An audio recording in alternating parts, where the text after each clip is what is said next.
Hello, this is Lori from Interior Design Community and To the Trade, and I have Niall with me. Hi, Niall. Hi.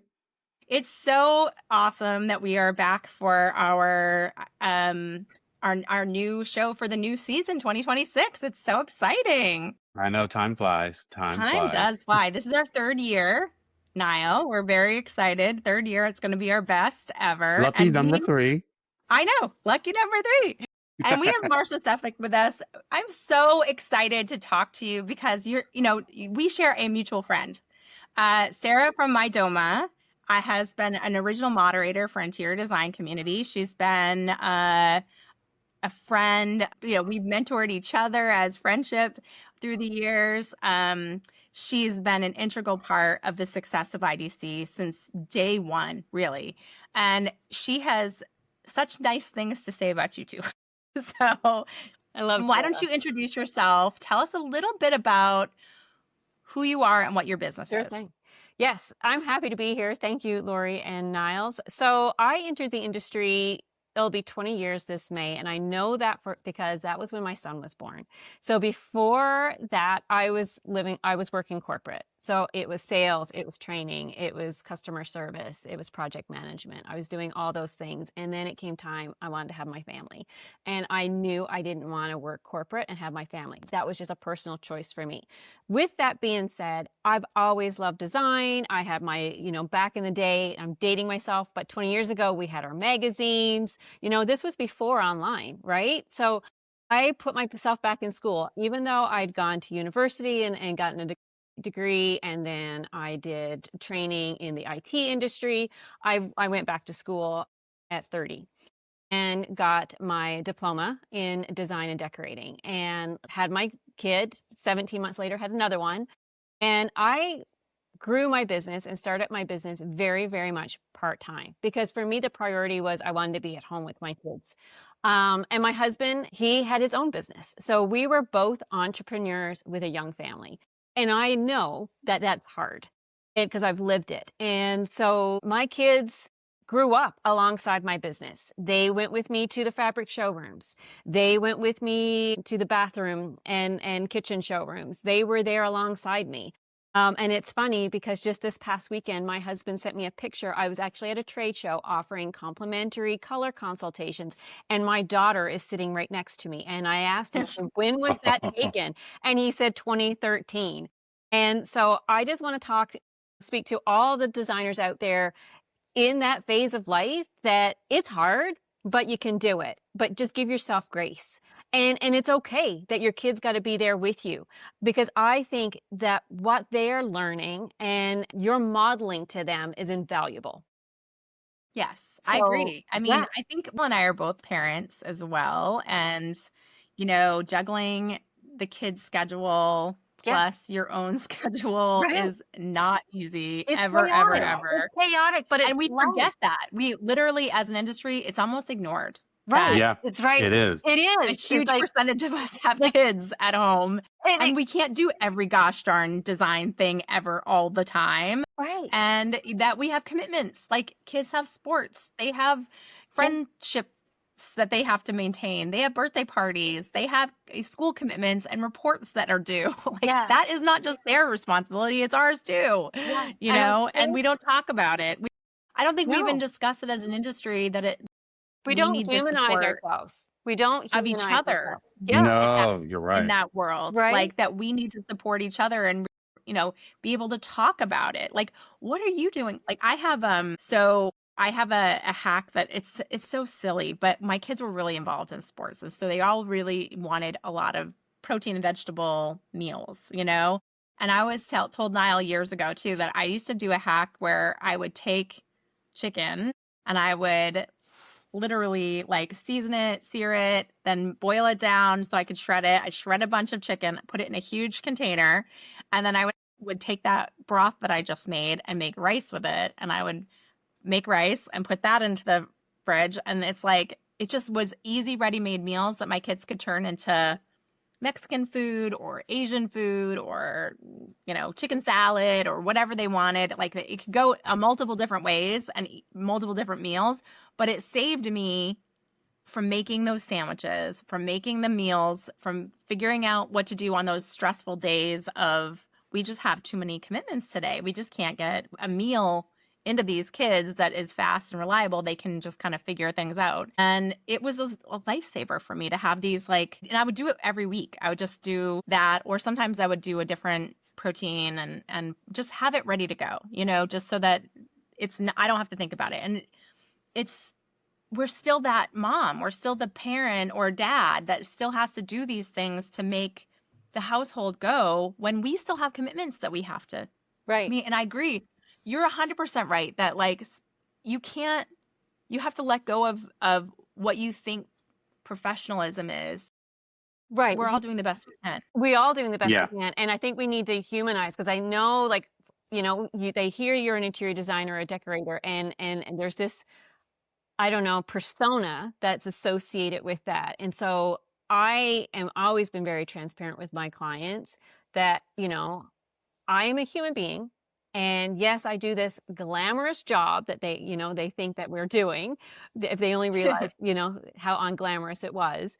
But I still have life commitments and family commitments. And so, I've been on that side of things. And now I'm on the other side. Both kids are off in university. I'm a part-time empty nester now. So I'm on the other side of things, but I just want designers to realize that everything's a season of life. And I am a huge advocate for designing a business that supports the life that you're in right now, kind of thing. So, stop watching what everyone else is doing and trying to emulate what you see others doing that you're in. Right? Right. And so I'm a big proponent, build a business that supports your life. And Right. realize that this is the season you're in now, but that chapter is going to end and you're going to enter in a new season. And so right now I'm in what I call the part-time empty nester, because my kids are living away from home, going to university. So that allows me to evolve and to change my business and to show up in a different way, kind of thing. So I just don't want, designers think it's a be all end all, and if I can't do it this way, then I can't do it at all. Yeah, you can. Yeah. You can decide what services you want to offer. You decide how you want to show up in this industry right now. And that's not to say you can't scale and you can't grow. And as another thing, when we hear the word scale and grow, that means something different to everybody as well. Right? And success means something different to everybody. What I consider to be successful and be success in scale and grow is going to be different for another designer. And so for me, I always come at the table where everyone is at. Where you're at, that's where I'm going to meet you.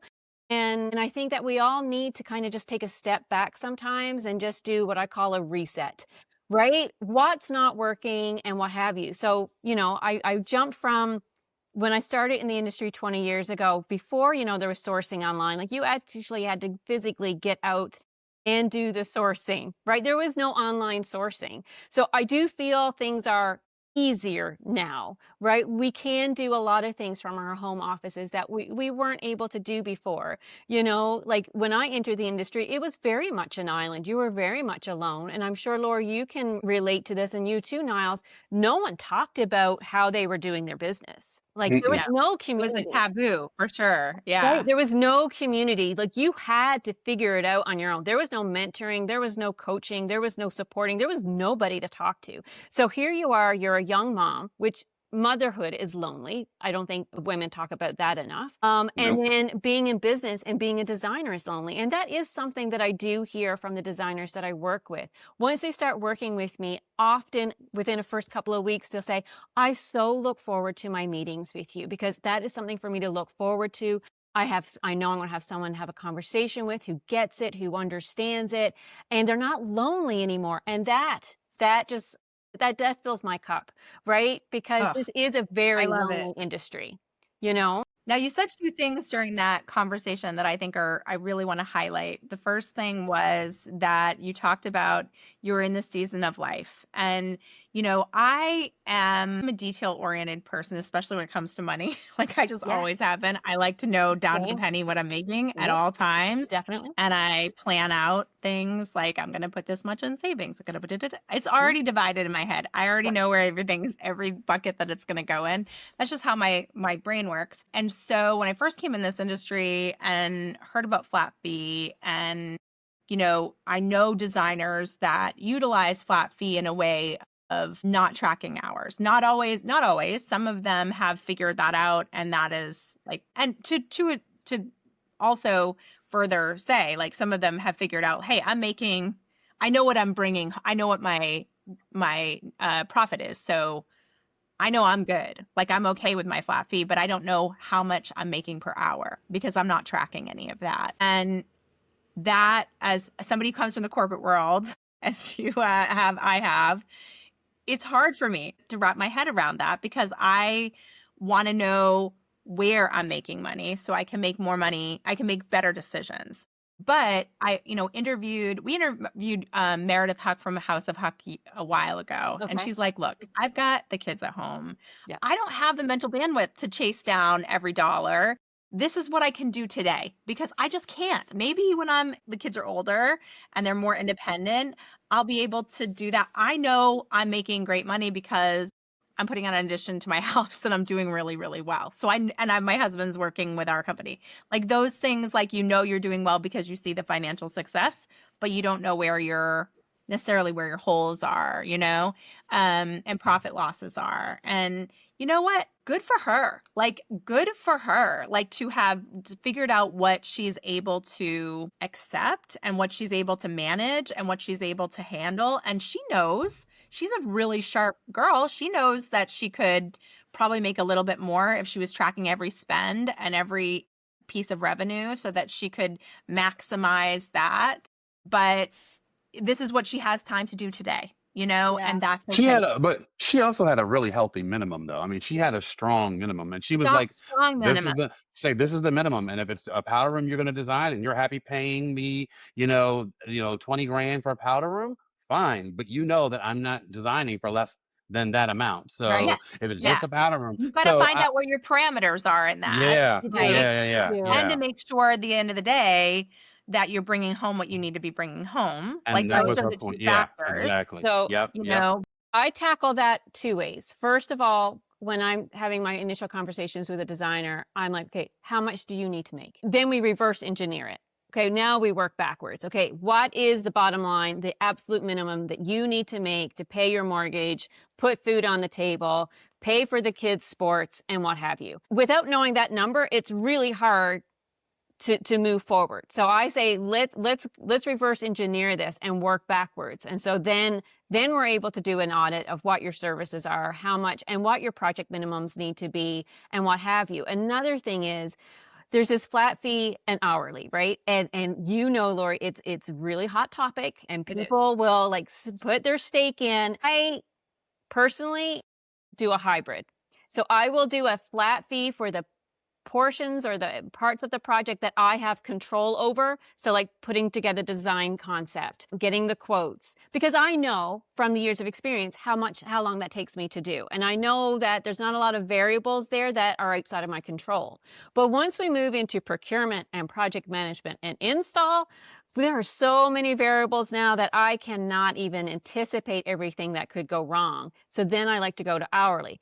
Whether you do flat fee, hourly, or hybrid of the two, I still strongly recommend that designers track their time. Because if you're not tracking your time, then how can you do a realistic audit of your past projects? And can you identify where what I call your chaos leaks are? Right? You can't identify where your chaos leaks are in your process if you're not tracking your time. So just for an example, I worked on a main floor remodel last summer, and this client was a dream client. Loved working with them, really quick to make decisions, just boom, boom, boom. They trusted me. When it came down to making the decision for the tile for the front entry, everything stalled. I showed them so many samples, and I show 3 options 5 at most. I do not overwhelm my clients with choice because I know what's going to work best in that space, and I want them to trust me that these are the best options. Could not make up her mind. Now, they were leaving to go out of the country, so they were packing up. They were going away for a month, and we were coming in and we were doing the project. Like, that's a lot of trust. They weren't even going to be home. It came down to she just could not make a decision on this tile, and I was, presenting with her all the options that I had came up with for her and all the benefits of why choose this one over that one. And at the end of the day, she said, you know what? I can't make the decision. I'm going to trust you to make it, kind of thing.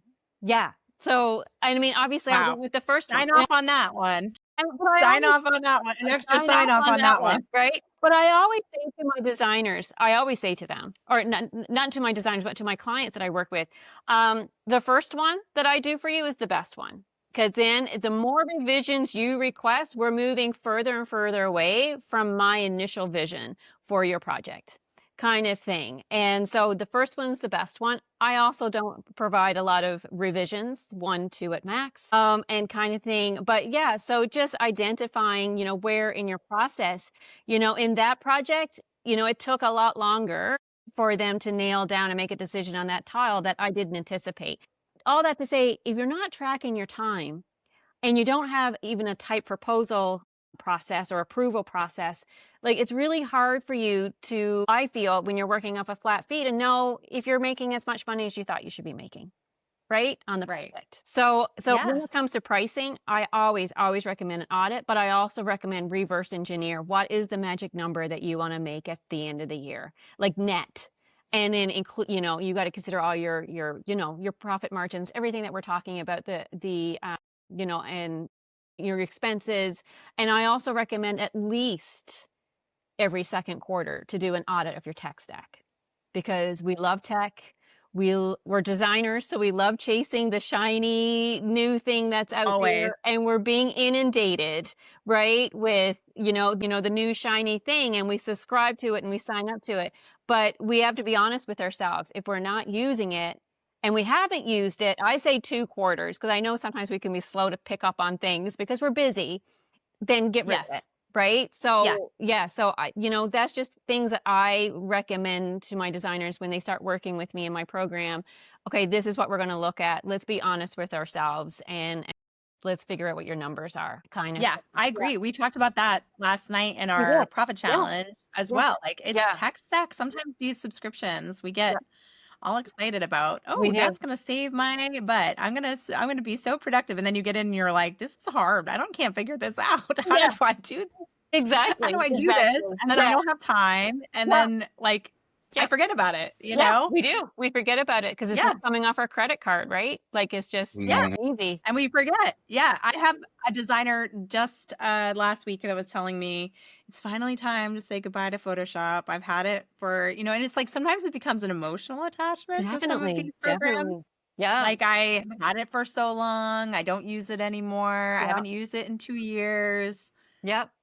No, I Yep. got to get rid of the subscription finally, or it's Dropbox, because you're using Google Yeah. now. It's like these little things get kind of emotional because we've used it for as long as we have, and we remember it working Yep. at one point, but it So- doesn't anymore. Yeah, I have a funny story for you about Photoshop. So I applied to freelance as a designer when my son turned 13. We had moved for a short period of time. So I kind of had to say goodbye to my business here locally, and we moved to another province for all of 18 months. And I missed design and I still want to show up, but I knew it wasn't, in my best interest just try to start a new business, locally where we were. So I signed up to freelance as a designer. And so one of the things on the application was, do you know Photoshop? Check. Yes, I know Photoshop. So I had to do a project and I had to render in Photoshop back in those days before we had all the rendering tools and what have you. And so I taught myself to render and use Photoshop like within 24 hours. I had 24 hours to do this project and submit it, kind of thing. So yeah. So anyway, I taught myself to do it. Were there tears? Yeah, there was tears and there was moments of frustration, but I got that project submitted. I got the job and it was really, really good for me. And I did that for a couple of years. I freelanced. I learned a lot about the online interior So design did you space. know Photoshop before you Not I'm at just getting that. all. You didn't Not know at it all, actually Lori. before? Oh, Not at that's all. so fun. No Photoshop Make experience. it before you make it. I love And it. my husband's like, "What are you doing?" And I'm Wow. like, "I'm faking it until I make it. I want this job. This is going Yeah. I want to show up in this space. I want to learn as much as I can about the online interior design space. And if Photoshop is my ticket to get there, then I'm going to do it." Kind of thing. I'm So, going to teach myself Photoshop. and I learned Photoshop. I mean, again, the Did you tool. go on YouTube back then? Is that what you Oh, did? Like my YouTube husband, videos? my husband found me a course on Skillshare. And Okay. because Yeah. there's a ton of Photoshop courses back then, there were a ton of Sure.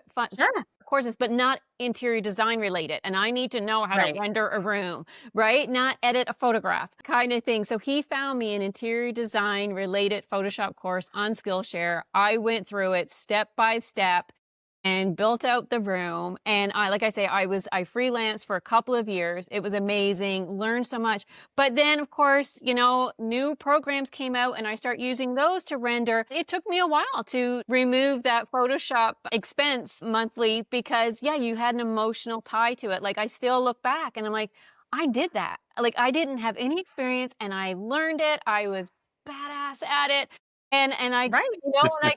And it helped your family at that moment. It So you totally kind did. of feel It like totally we're did. connected. Yes, it Yeah. totally did. And, and again, like my kids got to see mom learn a brand new software, right? And I just think that's invaluable. Nice. I do think that's invaluable, especially now with a 19 and 18-year-old that they've seen both parents like evolve and, and just grow and learn and not be afraid to try new things, right? Right.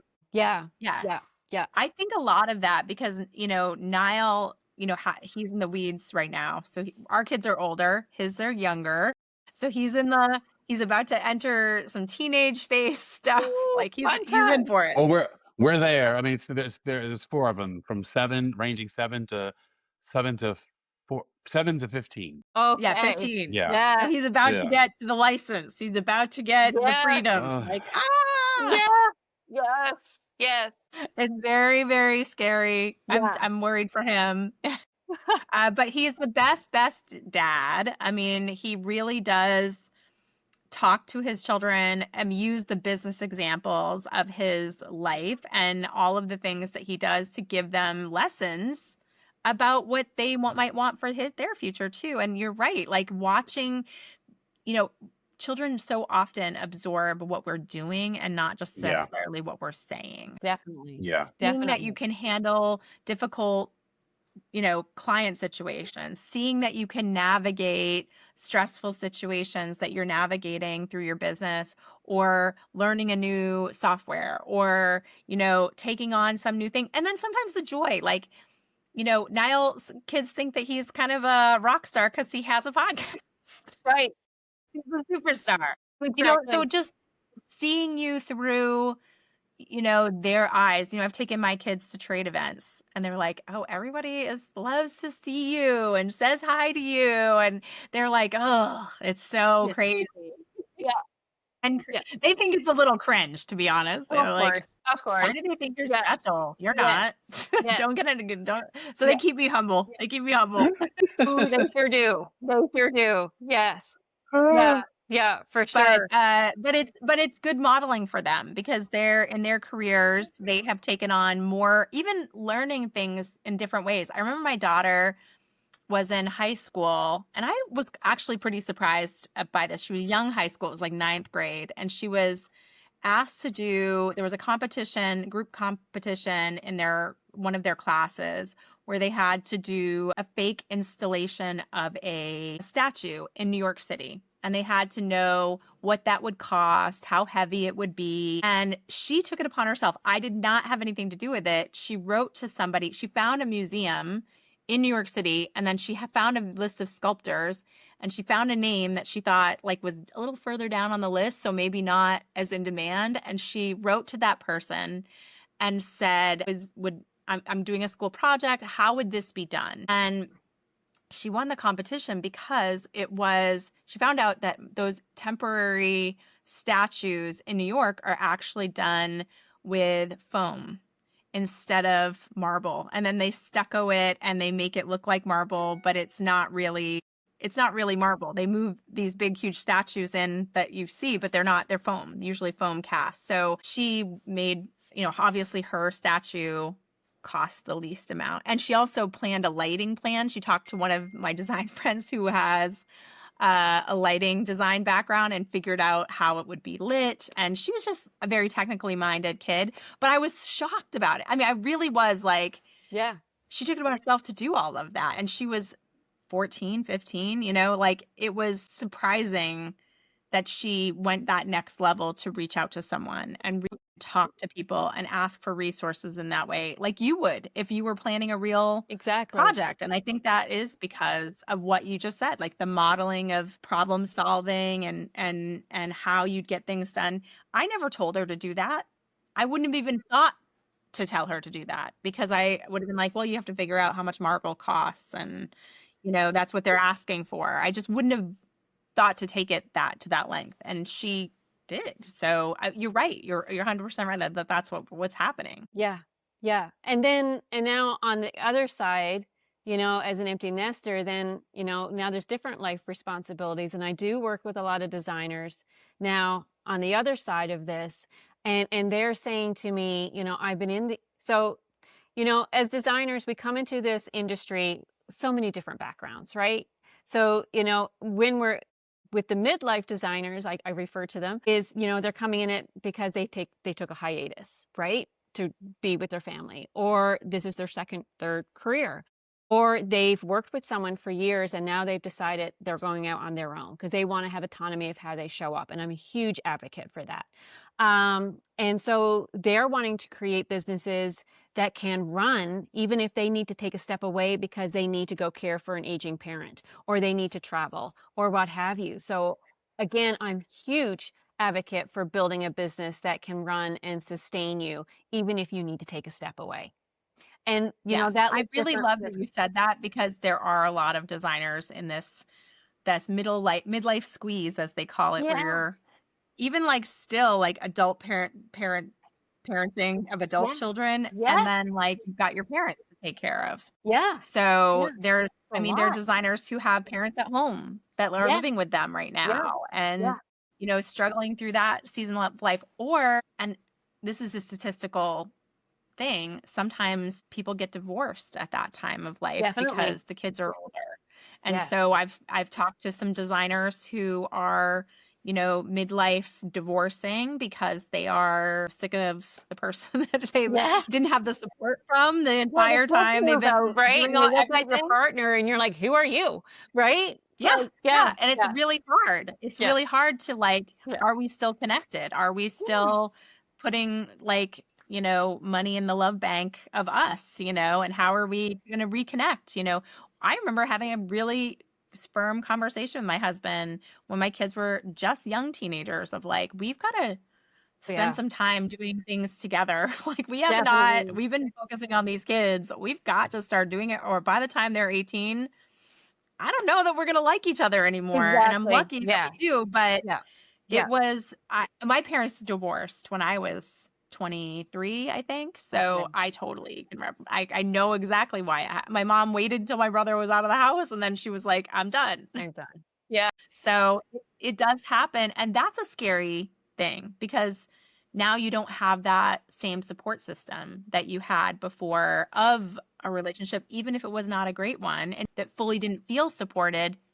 To some extent, there was some support there. So to manage that on your own, or to navigate that on your own, it's such a big it's such a big thing. Sure. And I love that you really are addressing those life moments. Definitely. Mhm. Definitely. Again, huge supporter, and want to help women create businesses that, whether you're divorced and you're relying solely on your income to get by, or you're midlife and you've got to care for parents and still adult children, or you're now a young mom and you're like really excited about your career and the opportunities, but you don't know how you can do it all. And you're not meant to do it all, right? Like we can't do it all. We have to prioritize, what can we do in this moment, and what will my business look like in this moment, with the idea that it can grow and it can change and it's going to evolve, or it should evolve with you.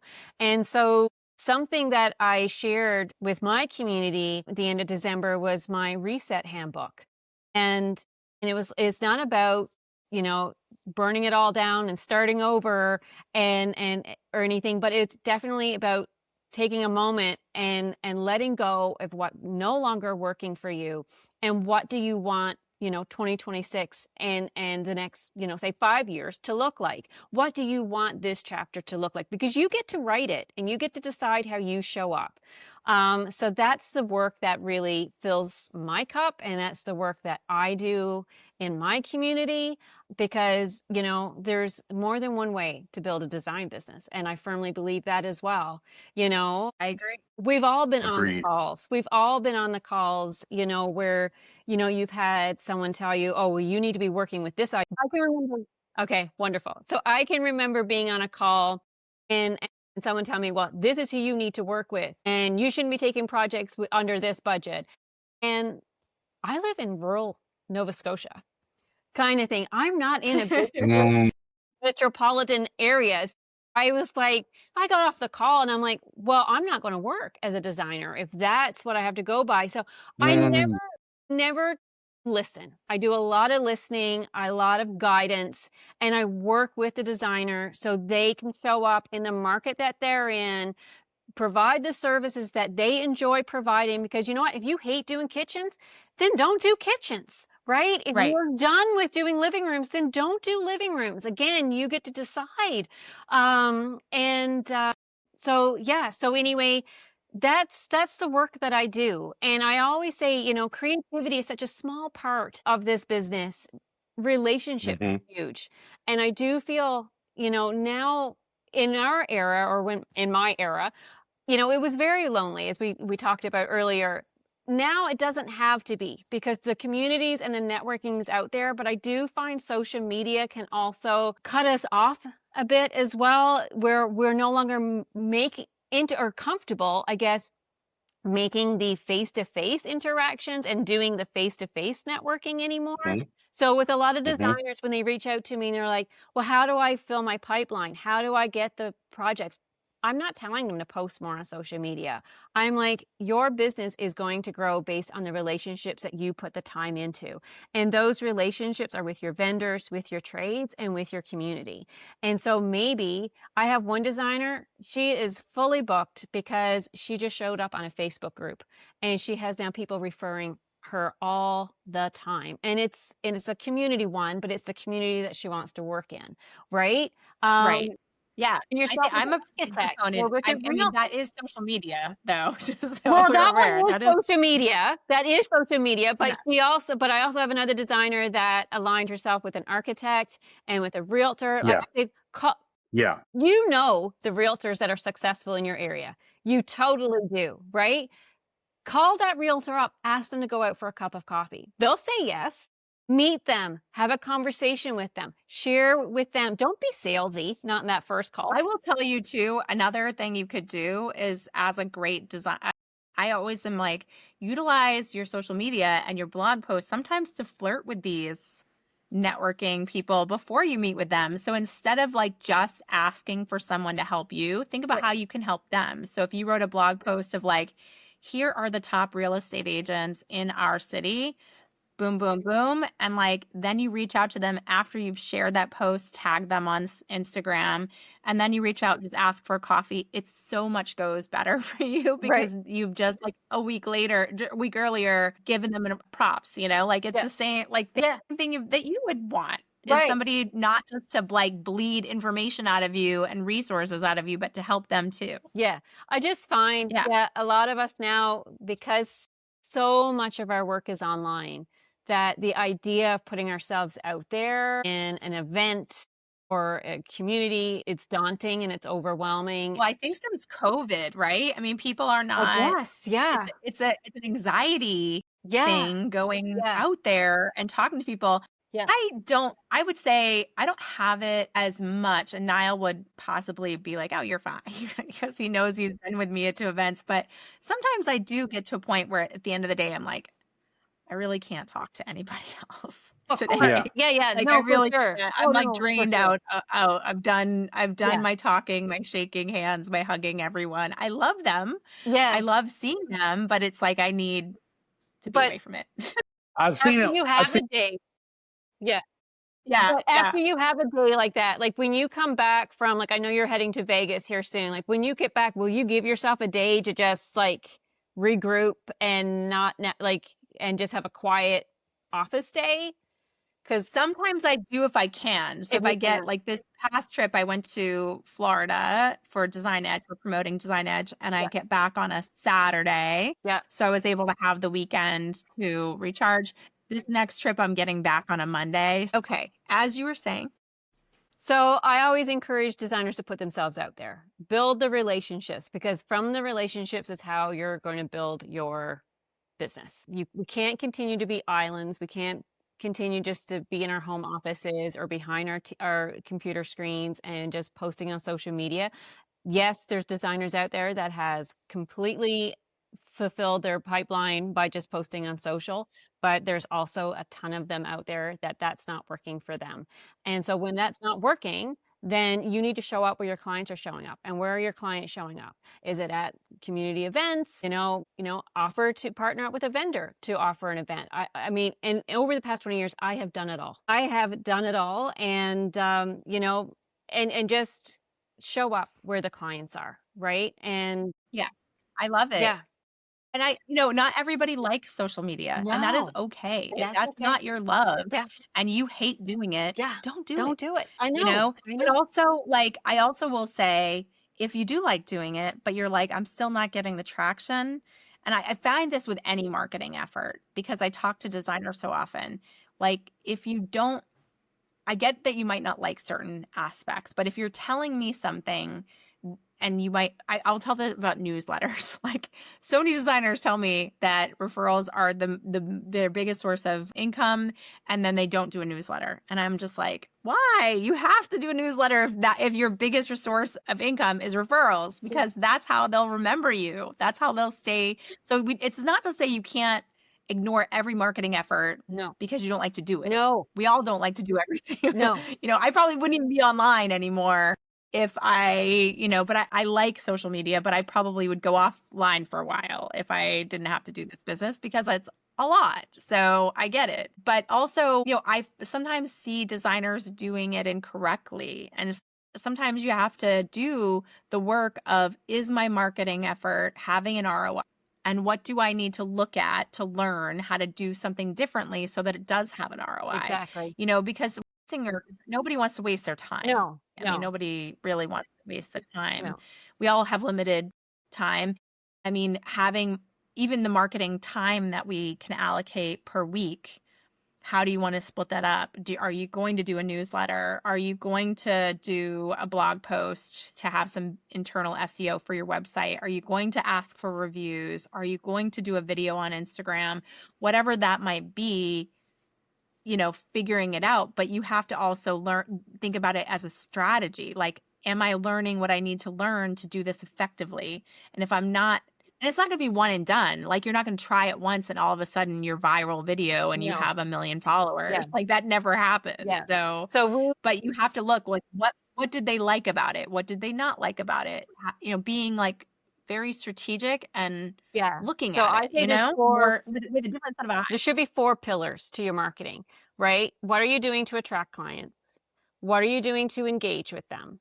And then what are you doing to nurture, not just the people that's eyes on you, but to nurture past clients? Because come on, we need to be building our referral business. And then what are we doing to delight them? Like what are we doing to, to make them feel good and what have you? So I always attract or go at the And that last piece is really important. Really Marsha. important. Like, I can't stress that last point enough because so many times I see marketing content from designers and I'm like, can you look at that from would the client really buy because you put that out there? Right. Like, honestly, like, do you really think that's attracting? Right. Or is that attracting the kind of client you really even want? Exactly. You know, you might say, I can do this, this, and this. I can do color consults, but do you really want to do color Exactly. consults? Why did Exactly. you say that you do Yes. that Yes. if you don't want that? Yes. Yeah. No, for sure. So like definitely like you got to think about Or your but or focus. honestly, vice versa. Honestly, like sometimes you don't say the thing that you're afraid to say, and you're getting clients that are steamrolling over you. And maybe you need to say, no, you need to put boundaries down and say, no, I don't take clients like this, or I say no, or I don't put up with this, or I don't put up with that, because then you'll get clients that, I remember years ago, a friend of mine who was like, if you are going to put carpet in your bedrooms and don't call me. And I was like, oh, I was like, I can't believe you said that. But then I thought about it and I was like, oh my God, I respected her so much because I thought, wow, like she like had the ball, like she just said it. Like I'm not, she was doing like a tour of a project that she was currently working on. And she's like, I'm just not interested. Like if you think that putting carpet in your bedrooms is cool, great, but I'm not your girl. Don't call me. And it was matter of fact. She didn't sugarcoat it. And I was just like, but like as I thought about it, I was like, that was kind of cool that she said that because now she's completely eliminated a whole pool of people who are going to call her and not trust her judgment. Yeah. So, Yep. So I yeah, always say you don't have to be everybody's cup of tea. Right. yeah, Yeah. there you You go. do That's not it. have to be everybody's cup of That's it. tea, right? You That's it. don't be throwing spaghetti on the wall when it comes to your services and trying to attract clients just to say you've attracted a client, you've got a project. Because at the end of the day, too, what are okay, you've got a project. What are you willing to sacrifice to work on that project, right? If it's not I hate this terminology, but if it's not your ideal client or it's not the kind of project you want to be working on, then should you even be doing it? And I know it's hard to say that, and it's hard to say no, especially early in your business, because you're thinking, well, I just need, I need the money, but I need the experience.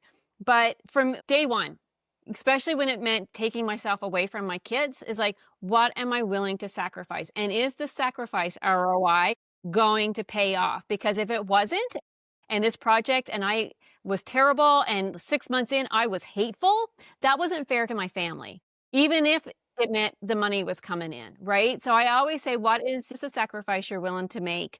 And it's okay to be honest with yourself and to be authentic and say, you know what, I don't want to work on a project that has carpet in the bedroom. There's nothing wrong Yeah. with you saying Because that. and just like you said, you're not everyone's cup Oh, of I'm tea. They're not definitely your not. cup of tea Yeah, either. and I'm okay with Yeah, that. And yeah. I'm okay with that. And at this phase in life too, I'm very choosy about who I want to show up for and who I want to work with, because I don't want it draining my energy. And I know a lot of people shut down when you say the boundary word.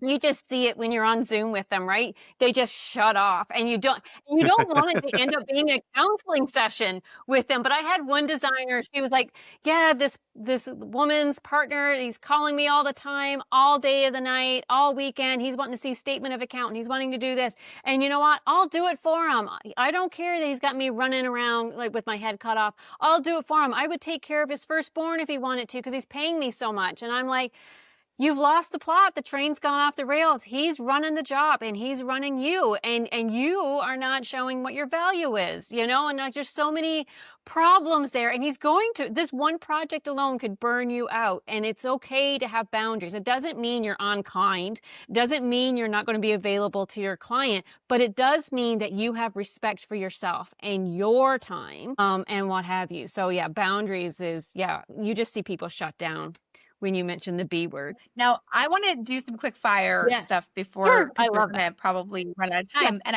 I love that you have a sales background and customer service background, because I think that's something I have as well. And I think that that's a really missing component in our world, because designers, as Niall will say, do not like to think of themselves as salespeople, but certainly are. And it takes a while to like wrap yourself around your head that you're a salesperson. Definitely. And even then there's conflicting, I feel like there's conflicting feelings about the ethics of it, because you feel like, well, because I'm recommending the product and I'm managing the budget, should I be able to upsell someone? Should I be able to talk about this as a sales perspective? Should I really care about the profit as a individually or just as a whole? Like there's a lot of like guilt and around that I think that designers carry.